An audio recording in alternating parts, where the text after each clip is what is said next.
Hello, and welcome to the Digital Workspace Works podcast. I'm Ryan Purvis, your host, supported by our producer Heather Bicknell. In this series, you'll hear stories and opinions from experts in the field, stories from the front lines, the problems they face and how they solved them, the areas they focused on from technology, people and processes, to the approaches they took that will help you to get to the grips with the digital workspace inner workings.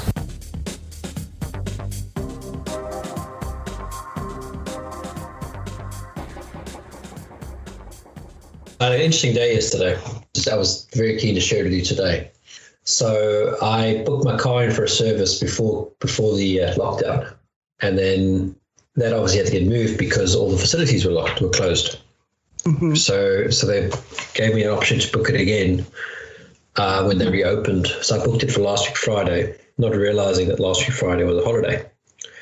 So they called me on Thursday saying, "Oh no, you can't do that. We have to you have to come in next week." So they said, any day will work for you. And I said, "Well, it doesn't really matter to me. So just pick a day and I'll come." So I said, "No, well we got Wednesday, Thursday. Oh, and actually we got Tuesday open as well." So I said, I'll take Tuesday." So I put it in my diary, as you do, and Monday comes along, and I get a phone call at about 4:30 from the guy saying, "Just reminding you that you got your appointment tomorrow, and please don't be here before 9:00 because we don't want to have a queue because we're trying to practice social distancing and yada, yada, yada." I said, "That's fine." Now, normally I would have put something in my diary, but I didn't. So at 9:00 the next day, my wife shouts at me and says, "Aren't you supposed to have taken the car in?" I'm like, "Oh, shit, I haven't." So I grab my iPad. That's all I've got, to hand. I grab my phone, I dial the number quickly, and I said, "Listen, I'm running late. I'm on my way now." He says, "No problem. Come whenever you can. No big deal." So I just basically run out the door, get in the car, and I drive there. And it's an hour's drive to get there. And I'm supposed to be on a call at 10.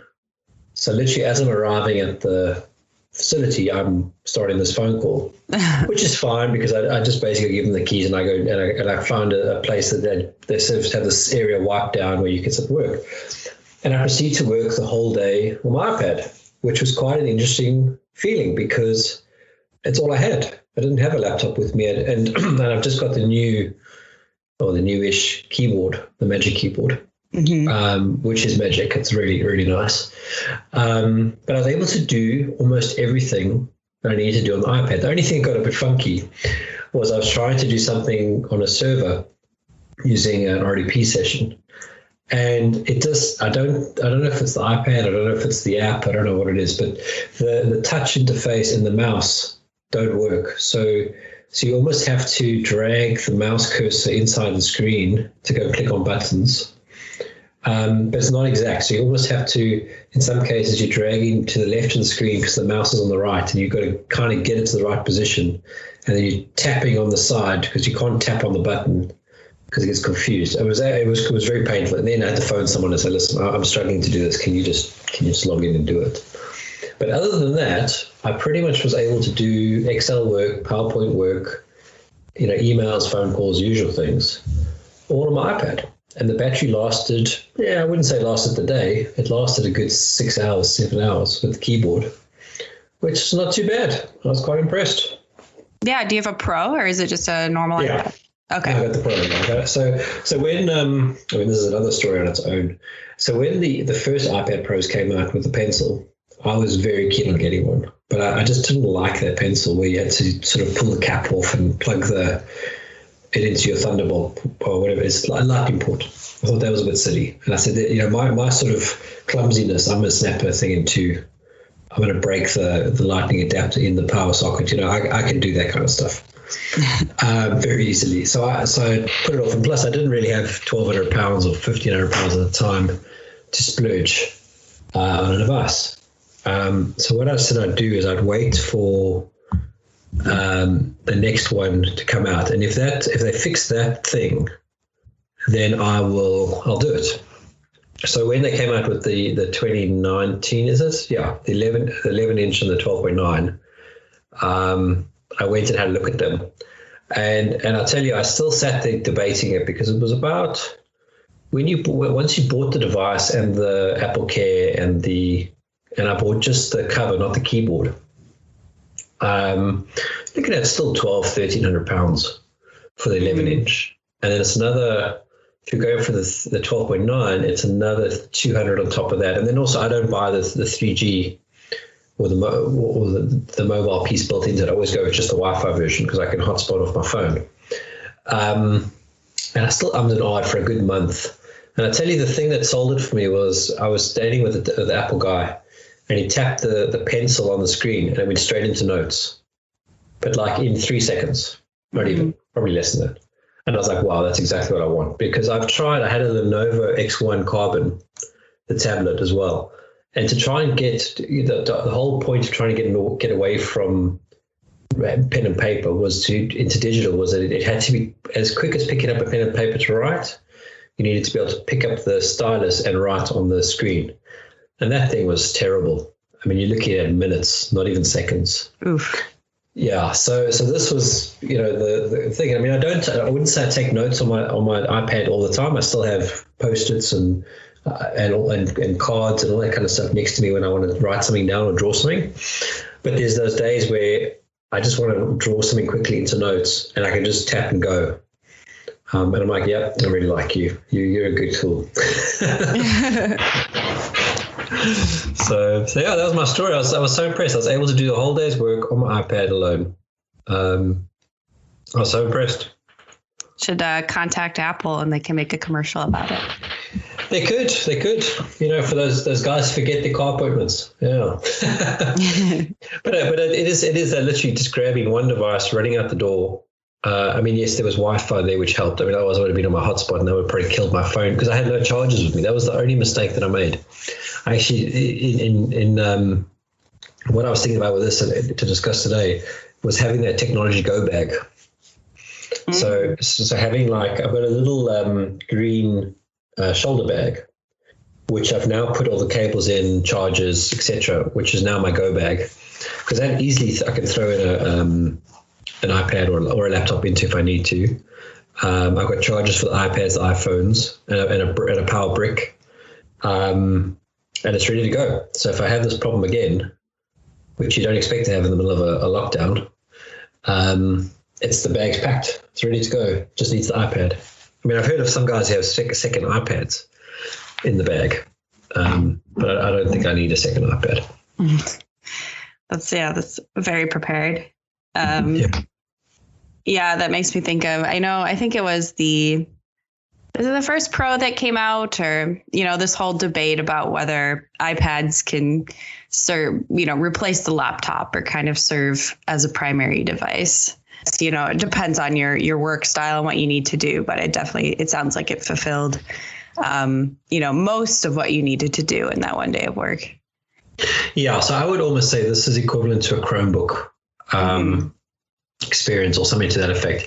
And I do think the previous iPad Pro, it was probably a smaller set of people that could use it to replace their laptop or desktop. Whereas I think it's now grown to a lot more people.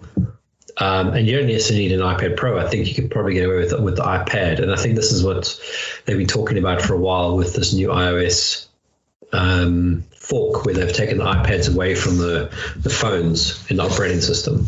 Because you can definitely see things that are better designed for the iPad that you don't get on the phone, and vice versa. And so an example, yesterday I had to update a spreadsheet and I had to edit some HTML. I was able to put them side by side and work on them, which I could never have done on my phone, obviously. And previous versions of the iPad, you couldn't do that really well either. I mean, it's not by any means as good as the experience on a Mac or on a Windows desktop. So it's still going to be a lot more mature, but it was doable. I had no choice, so it was doable. And the other thing to mention, which didn't exist until really this latest iOS update, was the mouse. You could do it kind of as a hack. You could turn on the accessibility features, and then you have like this big white dot that sits on the corner of the screen until you enable the Bluetooth mouse, and then that becomes a pointer. And then there was this big thick dot that moved around the screen, and you could click around and do stuff. But now that I've got the Magic Keyboard, and that mouse is it, I've got a small dot that looks perfectly typical Apple, which gives me All the gestures you get off a Magic trackpad. Mm-hmm. So your gestures work, your Zoom, your whatever.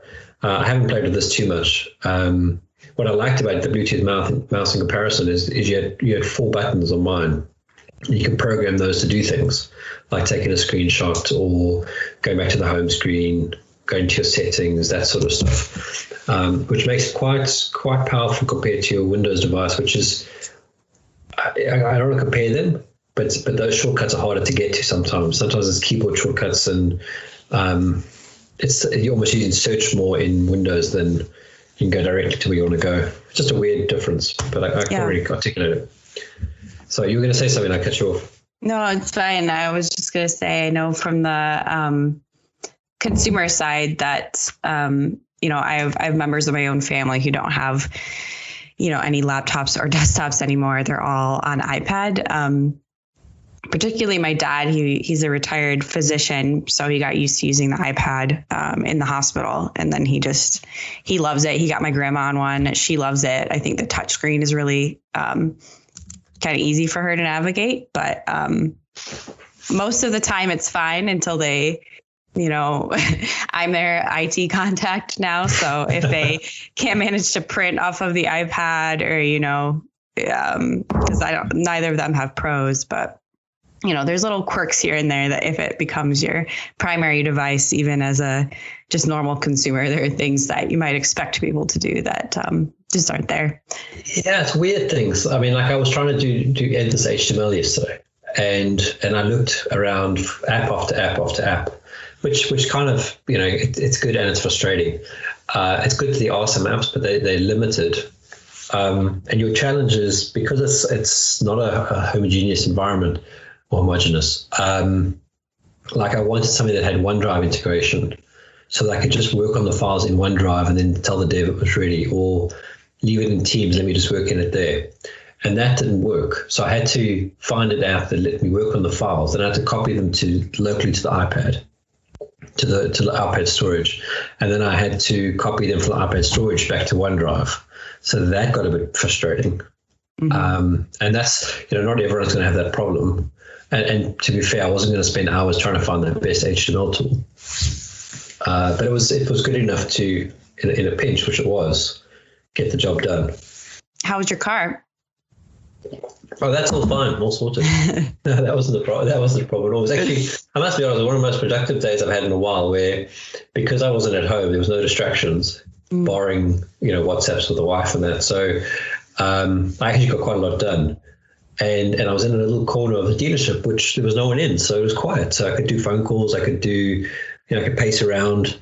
It was like being on a work holiday. When you get stuck in your hotel room and you got a whole day to yourself, you just get stuff done. Yeah, who would have thought being at the car dealership would be a relaxing getaway in 2020? Actually, that's a good point. I hadn't thought about it that way. So yeah. I must admit, now that my wife's sort of begging for another laptop, I'm debating when I get her an iPad only with a keyboard, and seeing if that doesn't meet her needs, because she just does email and the odd, a lot of social media stuff, but the odd PowerPoint or Word document, which you can get away with nowadays. Yeah. I guess the other thing that was on my mind yesterday was obviously there's quite a lot of, Windows Virtual Desktop has been around for a while, and I was wondering if you'd seen anything about maybe a Google Cloud or a Amazon Cloud offering that was competitive. Or is it really, are they the only players in the market at the moment? Isn't there VMware on AWS? I don't know. I know, I think, I think Workspaces, Amazon Workspaces,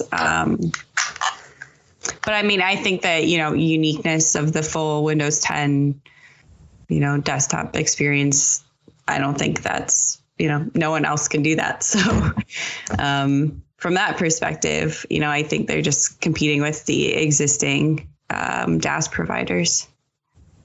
Yeah, it was just something I was wondering about, because there would have been quite a lot of pressure on on those environments with some of these companies not having planned for working from home and not necessarily having the capacity to deliver. Maybe they don't have laptops, maybe they don't have terminal services set up. So their next best option was to go WVD or something similar. Yeah, I've seen a lot of people talking about it. I'd be curious to know, actual adoption rates. Yeah, something to look at, I think. Because I think, in a lot of these conversations about should you turn to VDI or DaaS to help with this remote work scenario. I think a lot of it sort of depends on, are you doing those things already? Because if you're not, the complexity of getting started is a barrier. Well, yeah. So, I mean, what I was thinking is if you weigh it up to set up a terminal service environment or to go and buy a whole lot of laptops and configure them, that time, cost, knowledge barrier might be just as much as if you said, look, let's just go spin up a pool in WVD, let's go and get a machine built there and let's give it out to a couple of users and see how that. I mean, you're probably looking at less time to do that than the other ones because of lead times and building out servers and testing capacity and all that kind of stuff. Because in theory, the whole WVD story, it's meant to be done for you, meant to be turnkey in some solution, some scenario. Not that I've built one yet; it's on my list. Yeah, the management plane, sort of gets, taken care of by Microsoft, all the back end brokers and stuff. Yeah. So I was just wondering if you'd seen anything on that. I've definitely seen it talked about. I just don't. I mean, there's so many. To me, there's so many. I read the analyst research. I read the Gartner. I see the projections about. By 2023. So I think it's like 24% of workers are remote right now. The prediction is that by 2023, that will be closer to 50%. And some are even saying that that's like a conservative estimate. I'm assuming that accounts for part-time remote work, but I'm not sure. But I think there's just a lot that people are busy doing the things right now, not necessarily reporting on what they're doing, or I'm not seeing, any kind of reflection on it yet. So it'll be interesting kind of when we do a postmortem on this experience to see like what solutions people ended up really turning to. Yeah, it will be interesting. I mean, yeah, you're right. I think there's still a bit of panic. I say panic, that's probably fair. But there's still a lot of pressure to keep things going where possible. So you're probably finding there's not that big drive to step back and look at the big picture. I mean, with now that they're starting to relax some of the lockdowns, it obviously needs organizations to change their buildings and that to compensate, and that also drives more pressure on the people that have to deliver it. So. Yeah, it makes you wonder when we're going to stop on this. When is that moment to sit back and have a pause and look at it? I don't know. No one does. No one does. Go ahead. No, go ahead. I was just going to make up something. Well, I was just wondering what your company, what you guys did for, enabling remote work. Well, it's always been by design. So when I came on board, there was no strategy for it. So I made it, and the strategy was we will be able to work at home all the time if we need to. But if you need to be in the office, you can also be in the office. So the decision, we're not big enough to warrant, and WV didn't exist at that point, but we weren't big enough to warrant hosted desktops. So it was a laptop first policy or mobile first policy. We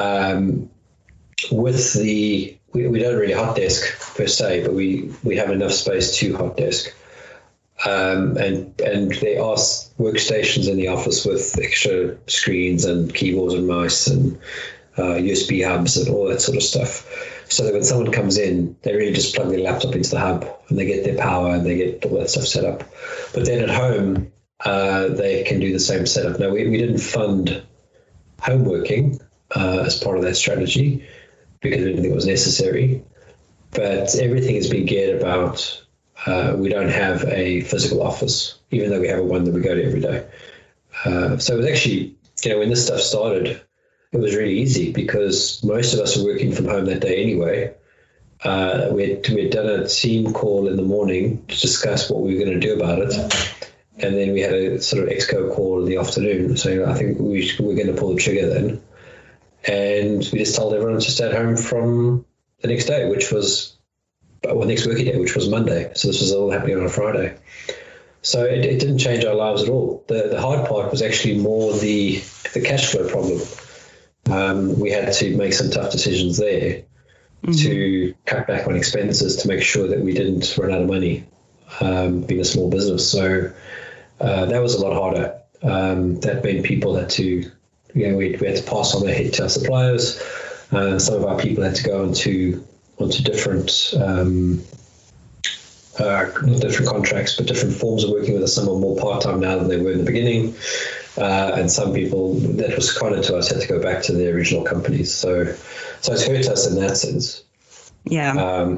Which has also opened up some information security challenges because we've had to obviously take away access to people that were working that have gone back to their previous companies while still keeping them in the loop to an extent, because if this all blows over quite quickly, let's say in 3 months from the day it started, we go straight back to work, and we don't want to lose time while they get back up to speed. So it's been a bit tricky to navigate some of that stuff, because now you don't want to necessarily share something with someone that's been on. It's not further because we're not paying for them while they're out or paying them, but you want them to at least be a little bit warm as opposed to very cold. So so that's kind of how we approached it and how it was set up. Yeah, I feel like it's kind of unique to be able to just, it sounds like, no one needed to go into the office, no one needed to go and get anything. So, yeah. Well, funny you say, because so I've always had a working space at home. I would say I've always had an office. But my boss doesn't have an office, and the other guys do. So he had to go to the office to get a chair and to get a screen because he didn't have those things at home, and he never thought to buy them because he loves to be, for him being in the office is a 10, 15-minute commute. For the rest of us, it's an hour plus. So we, would work from home 1 or 2 days a week anyway. So we've always had the setups. So he had to go get all that stuff. I mean, because we didn't go back in the office, there is stuff in the office to go and get, like personal things and books and stuff that you would reference when you're in the office. So that's a little bit frustrating. And I haven't really want to risk going into London to get that stuff. But there are days I'm like, I wish I had that textbook with me, because I know on page whatever it is the thing I'm looking for. And I can't get the electronic version of that book because it's it was written in the 90s or 2000s. But you can find most things online, so you typically can find the answer one way or another. But it's those little things. How was it for you guys?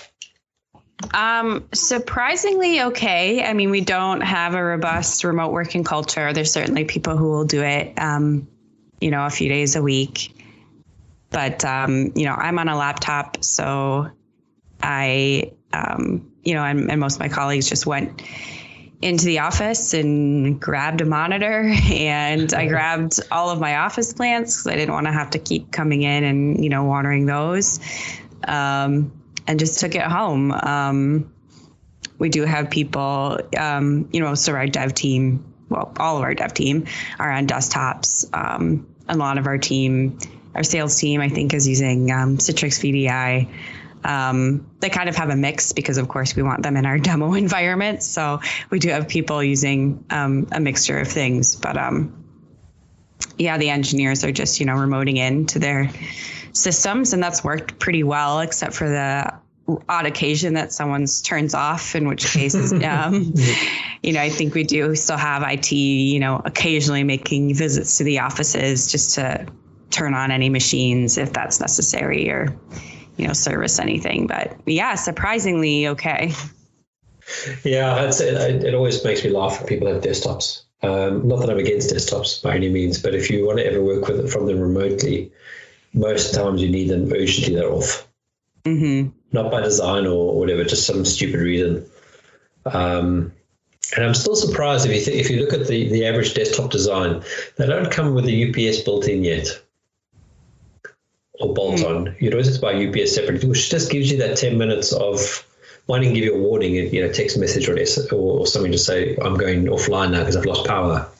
But also UPS will normally clean up the power, so you don't have an issue with a spike causing the machine to go down. And some of these really clever ones, you can actually use them to restart your machine. Something that's always fascinated me. But yeah, you still need that person in the office to go and press the button. Yep.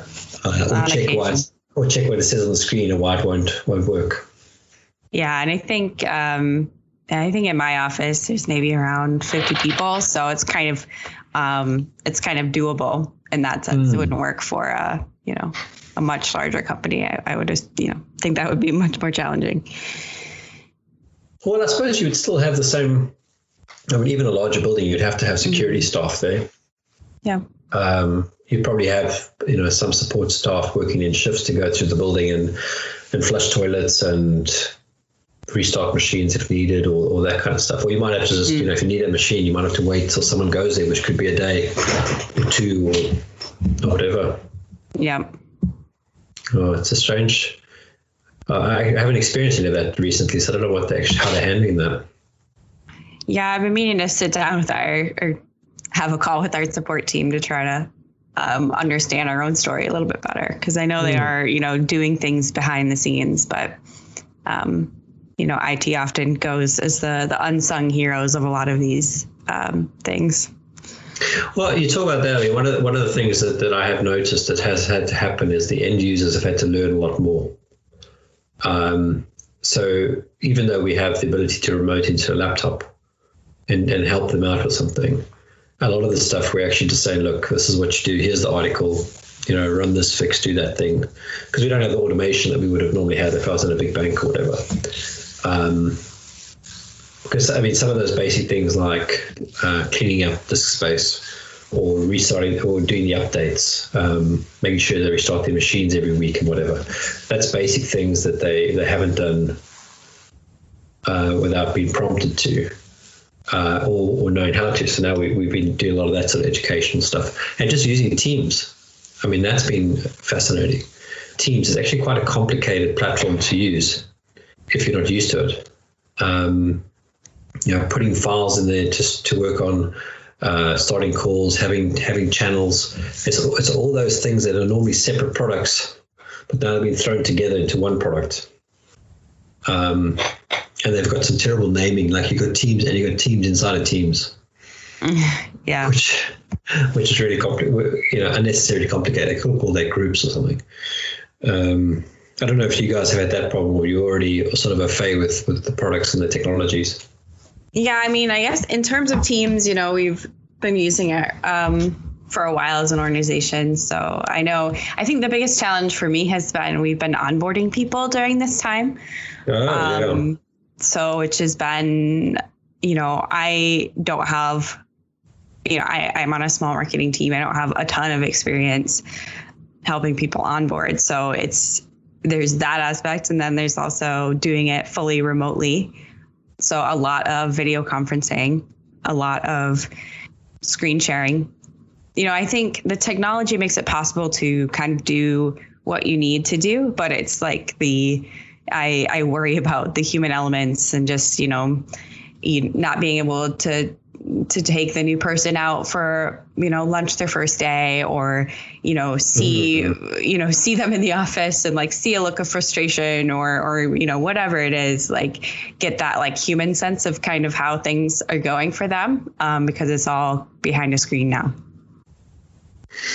Yeah, those are the things. That first day of a new starter, having that cup of coffee with them, those are important steps. Building a relationship. Yeah, we've been doing some team happy hours, which is fun, but. Do those work? Yeah, I think, it helps that my team is small because I find with some sort of Zoom style calls, there's a threshold when you get too many people on that if you're just having a casual conversation, it gets really difficult. to kind of share the space. But yeah, it's been, I mean, it works for, keeping us all kind of together a little bit. It's funny because some of us are spread out across offices. I've noticed this with just like family and friends too, but I'm doing more video calls with people who I normally would just see in person, a few times a year. So I'm getting more face contact with some people who I wouldn't, normally be FaceTiming with. Oh, that's a good thing. I mean, at least you're keeping the face-to-face stuff working. That's it. But I hear what you're saying. It's it's almost odd because they're probably not that far away from you in the sense that they're a couple of minutes drive, or like we're quite used to it. If I phone my parents or we phone my in-laws, they're in different countries, so FaceTiming them is quite natural. Mm-hmm. But if I phone one of my mates that lives up the road here, I'll phone him like a normal person phones him, just a telephone call. But before COVID-19, now we're doing FaceTime because we normally see them once a weekend for a lunch or something like that. Now it's the only thing I can do is FaceTime you, pal, because I can't see you. Mm-hmm.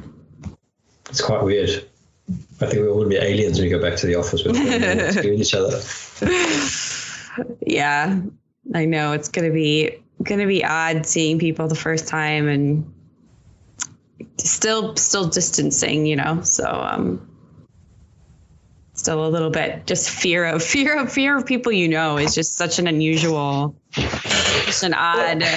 It's I don't know if you've experienced it. We had some friends come by this last weekend, and I don't know if you've seen any people or not, but almost because they were our friends, we were less worried about the social distancing, and maybe because we know that they've been quite strict on their social isolation and stuff like that. But keeping the 2 meter thing was actually quite difficult to do because we were almost so casual about it. It was like, oh, dude, you actually got to stay away from me. Whereas when you go to the shopping center, like when I go do the sort of shopping run in the mornings, there you literally are giving people the widest berth, and you are giving them, if the guy walks past you without a mask on, because the UK has been very unclear on that till now. You kind of look at it going, why aren't you wearing a mask, dude? Like, you should read the literature. It's not, it's that kind of judgmental, back your mind thing that you're trying to, because you're defensive now. Yeah. It's fascinating how it's going to be, like I say, go back to work and be very, very interesting. Yeah, for sure. Yeah, I've only really seen, my sister and her boyfriend will come over every now and again just to stand on the other side of the window, and I bring my cats over and they say hello through the window, and then they go on the rest of their walk. So that's kind of as close of human contact. I mean, we've even been doing grocery delivery or pickup for the most part. So just very, very minimizing it as much as possible, which it's weird for sure. Yeah, so we try to do it, but you just can't get a slot. Yeah. So I've had to go in, and to be fair, as stressful as it is, and I probably mean as stressful in the sense that you go in, so we have, because Kirsten's pregnant, we can go to the vulnerable hour, mm-hmm. which is 7:30 to 8:30. So I'll go to that session. So in order to get into the line, I've got to be there at 7:15. And then you basically stand in the line for 45 minutes to go in to shop. And then you go and shop for an hour, maybe an hour and a half to get all your stuff. Because it's literally, you're shopping for the week and a half, so you don't have to go back again. Mm-hmm. And you're running around there. And as you're going around, it's getting more and more people are coming in. So normally I'm the first or second person in, so I can get through the first section quite quickly. But then obviously, the longer you're in the building, the more people come in. And it fascinates me how people get, what's the word? Not aggressive, but almost forceful, because they want the last bag of flour or mm-hmm. or whatever it is. So it's almost something that you can almost see that savagery, survivalist thing coming through for some people. It's quite strange. The only thing that I haven't seen is Apple solve yet is how do you do facial recognition with a mask on? Yeah. because that's frustrating. Yeah, I know. It's like, don't you know the space between my eyes well enough by now? Well, exactly. I did read somewhere that they were going to come out with a slight update that would be able to realize that you're wearing a mask, and authenticate. Because I need to actually change this in our policies. My screen locks after 30 seconds on my phone, and because my shopping list is on my phone, I've got to keep it going. And if I forget to, for whatever reason, then I have to unlock the phone, which usually means either typing in this ridiculously long password, or obviously taking my mask off, which means that I end up running to a corner of the shop where no one is, taking my mask off, unlocking it, and then going back to where I was. Yeah. Because we're so jammed in thingies. So yeah. I meant to ask you, did you ever go any further on your Star Trek stuff? You were to watch Picard and all that sort of stuff. Did you go any further? No, I haven't. Thank you for reminding me. I feel like that was pre-COVID, right? That was. Yeah. Yeah, because I ended up reading the book. So I watched all the seasons of Picard, all the episodes at least, and then I read the book. And I'd really recommend you read the book first.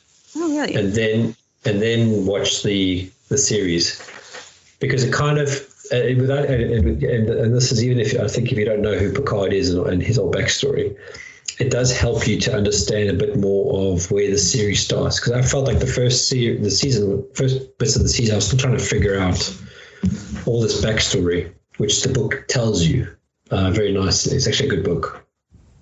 So yeah, lots to get educated on, huh? Yeah. Give me another project to work on in quarantine besides my Animal Crossing island. Oh, you're also doing this Animal Crossing thing, because I hear that on what's that Rocket? So the Rocket podcast. They keep talking about it. Yeah. So tell me a bit about it. Yeah. So it's the first Animal Crossing game that I've played.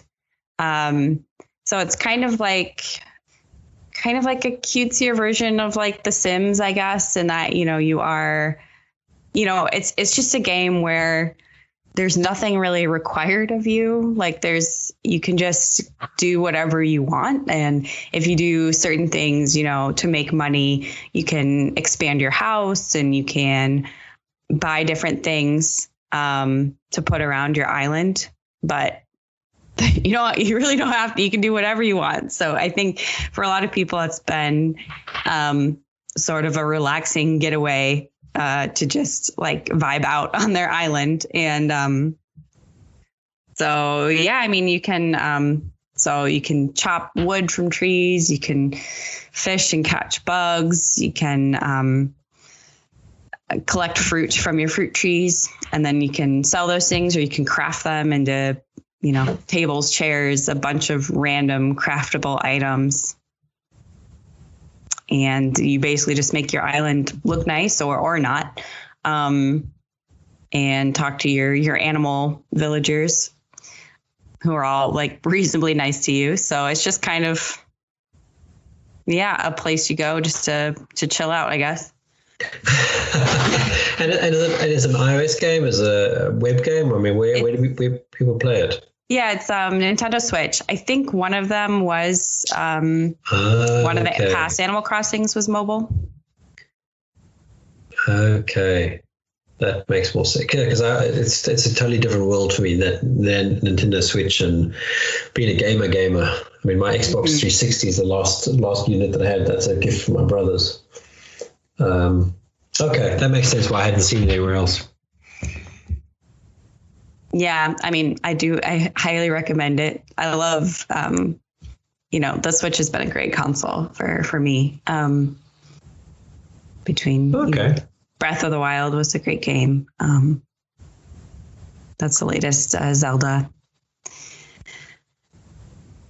I think my wife would lynch me if I got a console of any size or sort. Or maybe she'll enjoy it. We've got a baby on the way. She's going to need something between 3 a.m. and 5 a.m. At the moment, she's reading about 2 books a week. Yeah. So. Well, that's good too. A lot of people will share their Animal Crossing island. So you can have a few people on it, so they'll have it with their kids. And it's actually a really nice element of it is you can play online with friends. So I can invite my sister over to my island, and we had my boyfriend's birthday party on the island and just invited, all of our friends who had accounts over. And I set up a little scavenger hunt in the game, and I wrapped a bunch of gifts for him. And you can send mail to people, so it's kind of nice to be able to just share things digitally that way as well. Cool. Let me discuss it with the boss if she get one of these units. Cool. Should we call it a day on the recording there? Yeah, I think so. Thank you for listening to today's episode. Heather Bicknell is our producer and editor. Thank you, Heather, for your hard work on this episode. Please subscribe to the series and rate us on iTunes or the Google Play Store. Follow us on Twitter @the DWW Podcast. The show notes and transcripts will be available on the website www.digitalworkspace.works. Please also visit our website www.digitalworkspace.works and subscribe to our newsletter. And lastly, if you found this episode useful, please share with your friends or colleagues.